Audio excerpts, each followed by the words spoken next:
Hello and good morning students. आज हम अपनी इस वीडियो में अकाउंटिंग की डेफिनेशन और अकाउंटिंग की नीड्स को डीपली डिस्कस करेंगे।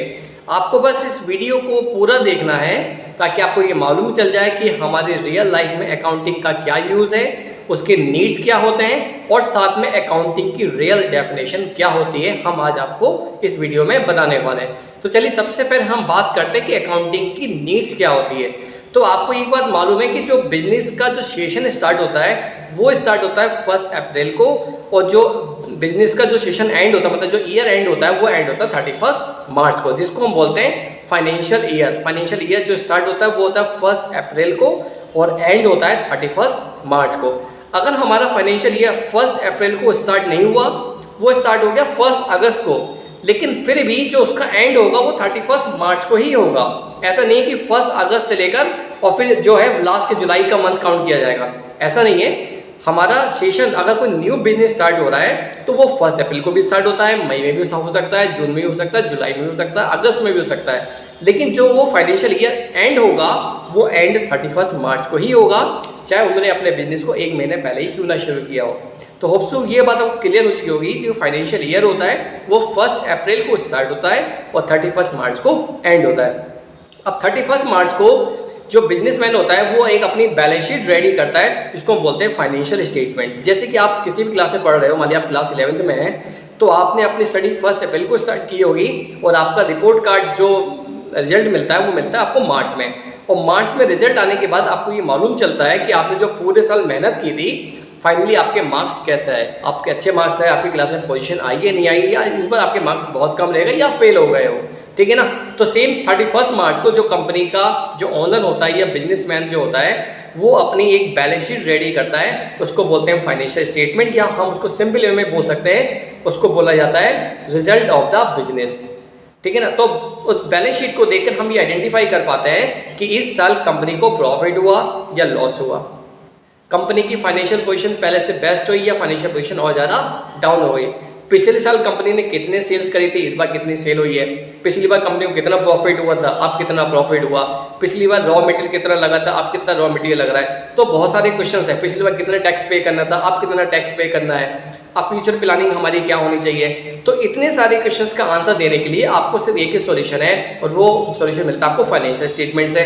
और फाइनेंशियल स्टेटमेंट बच्चों हमारा तभी रेडी हो पाएगा जब हमने पूरे साल हमारी जितनी भी ट्रांजेक्शन्स हुई है उसको एक जगह रिकॉर्ड किया हो और हमने अपने पूरे अकाउंटिंग साइकिल को पूरा किया हो। अब अकाउंटिंग साइकिल क्या होती है मैं आपको अपनी नेक्स्ट वीडियो में बताऊंगा, ठीक है। तो अकाउंटिंग साइकिल का मतलब ये है कि आपने जो भी ट्रांजेक्शन्स किए हैं क्या आपने उसको प्रॉपर वे में रिकॉर्ड कर भी दिया या रिकॉर्ड नहीं किया। अगर आपने जितनी भी ट्रांजेक्शन्स है उसको प्रॉपर वे में रिकॉर्ड किया है तो उसी के बेस पर हम लोग बैलेंस शीट बनाते हैं, और बैलेंस शीट को रीड करने के बाद ही हमें मालूम चल पाता है कि इस साल प्रॉफिट हो रहा है या लॉस हुआ, कंपनी की पोजीशन बेस्ट हुई, ये कंपनी की पोजीशन पिछली बार से डाउन हो गई। तो होप सो आपको क्लियर हो चुका होगा कि इतने सारे क्वेश्चन का आंसर हमें कहाँ से मिलता है, केवल अकाउंटिंग से मिलता है, और अकाउंटिंग के बिना बिजनेस पॉसिबल नहीं है। अगर मैं डेली में मेरे पास 10-15 या कोई अगर बड़ी शॉप है तो एक दिन में एक शॉप पर आप ये मान के चलिए 100 से लेकर 200, 500 और 1000 कस्टमर भी विजिट कर जाते हैं। तो अगर मेरी शॉप पर 500 कस्टमर्स पर डे विजिट कर रहे हैं, कोई मुझसे कैश में परचेस करेगा, कोई क्रेडिट में परचेस करेगा, कोई कम अमाउंट के परचेस करेगा, कोई ज़्यादा अमाउंट के परचेस करेगा, है ना।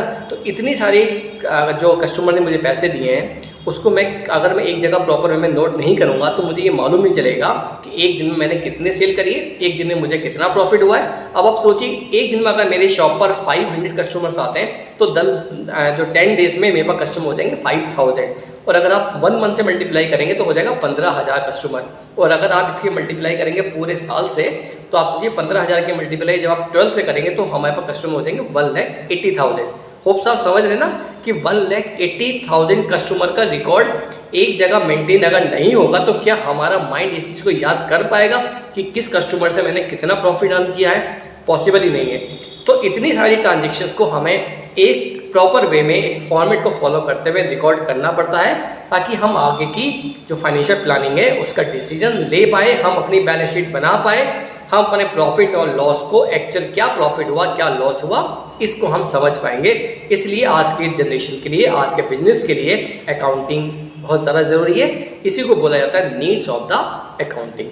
तो होप सो आपको अकाउंटिंग की वैल्यू, अकाउंटिंग की इंपॉर्टेंस और अकाउंटिंग की नीड्स एकदम क्लियर हो चुकी होगी। तो अब हम बात करते हैं अकाउंटिंग की डेफिनेशन की। अकाउंटिंग की जो कंप्लीट, जो प्रॉपर डेफिनेशन है वो दी गई थी AICPA, इसकी फुल फॉर्म आपके स्क्रीन पर शो हो चुकी होगी, American institute of certified public accountants. तो ये डेफिनेशन AICPA ने दी। वैसे तो आप गूगल पर सर्च करेंगे, अलग अलग राइटर्स की बुक देखेंगे तो बहुत सारी डेफिनेशन गिवन है अकाउंटिंग की। आप कोई भी डेफिनेशन लर्न कर सकते हैं, कोई ज़रूरी नहीं है कि आपको यही डेफिनेशन लर्न करनी है। लेकिन अगर हम अकाउंटिंग की कंप्लीट एकदम प्रॉपर डेफिनेशन की बात करें तो अकाउंटिंग की कंप्लीट डेफिनेशन यही है जो आपके स्क्रीन पर शो हो रही है। अकाउंटिंग की डेफिनेशन है Accounting as the art of recording, classifying and summarizing in a significant manner in terms of money, transaction and event which are in part of at least of financial character। तो बच्चों ये complete definition थी American institute of certified public accountants की। तो इसमें 3 words आ रहे हैं, recording, classifying and summarising. तो आज का जो बिजनेस है, जो अकाउंटिंग है, वो इन 3 वर्ड्स को ही फॉलो करता है, रिकॉर्डिंग, क्लासीफाइंग एंड समराइजिंग। सबसे पहले आपने जो भी ट्रांजेक्शंस की है उसको रिकॉर्ड करो, फिर रिकॉर्ड करने के बाद उसको क्लासीफाई करना और क्लासीफाइंग करने के बाद उसको करना समराइजिंग। तो जब आप रिकॉर्डिंग, क्लासीफाइंग और समराइजिंग तीनों काम आप कर लेते हैं तभी हमारा अकाउंटिंग का जो प्रोसेस है वो कंप्लीट हो पाता है। और अगर आप रिकॉर्डिंग और क्लासीफाइंग पर ही छोड़ देंगे, समराइजिंग नहीं करेंगे तो अकाउंटिंग नहीं बनी जाएगी। ठीक है, अब रिकॉर्डिंग क्या होता है, क्लासीफाइंग क्या होता है, समराइजिंग क्या होता है, ये एक बड़ा टॉपिक्स है और इस टॉपिक्स को हम अपने नेक्स्ट वीडियो में डिस्कस करेंगे। तो होप सो आज आपकी इस वीडियो में अकाउंटिंग की नीड्स और अकाउंटिंग की जो कंप्लीट डेफिनेशन है वो आपको क्लियर हो चुकी होगी। आगे की वीडियोस आप प्रॉपर वे में देखते रहे, क्योंकि मैं आपको क्लास 11 और क्लास 12 का जो कंप्लीट कोर्स है बोर्ड एग्जाम तक मैं आपको पढ़ाता रहूँगा। और बस आप मेरे चैनल को सब्सक्राइब करें, अगर आप न्यू आए तो मेरे चैनल को सब्सक्राइब करना ना भूलें।